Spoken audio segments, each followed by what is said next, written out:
అయోధ్యకి రోజుకి 2 నుంచి 3 లక్షల మంది వెళ్తున్నారు దర్శనానికి. ఒక 2 లక్షల మంది బయటికి రావాలి, 2-3 లక్షల మంది, 2-3 లక్షల మంది కొత్తగా వెళ్తున్నారు దర్శనానికి. రోజులోనే దర్శనం అయిపోతుంది. ఆ తరహా ఏర్పాట్లు కూడా చేశారు. భారీగా దర్శనానికి అక్కడ కార్యక్రమాలు జరుగుతున్నాయి. అయితే వసతులు తాత్కాలిక వసతులే ఎక్కువ ఉన్నాయి.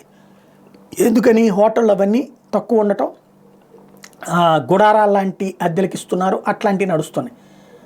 రేపు రోజులు పోయే కొద్దీ భక్తులు పెరగడమే కానీ తగ్గే పరిస్థితి లేదు. దీంతో పలు సంస్థలు అక్కడ యోగి ఆదిత్యనాథ్ సర్కార్కి అప్లై చేసుకుని మాకింత స్థలం ఇస్తే మేము హోటల్ పెడతాం, లాడ్జీ పెడతాం, సత్రం పెడతాం లాంటి. అట్లాగా ఇప్పుడు మేక్ ఇన్ ఇండియాలో భాగంగా ఈజీ మై ట్రిప్ వాళ్ళు 5 స్టార్ లగ్జరీ హోటల్ 100 కోట్ల రూపాయలతో కడతామంటూ, అయోధ్యలో కడతామంటూ, మేడ్ ఇన్ ఇండియాలో భాగంగా కడతామంటూ ముందుకొచ్చారు. యోగి ఆదిత్యనాథ్ సర్కార్ పరిశీలిస్తోంది.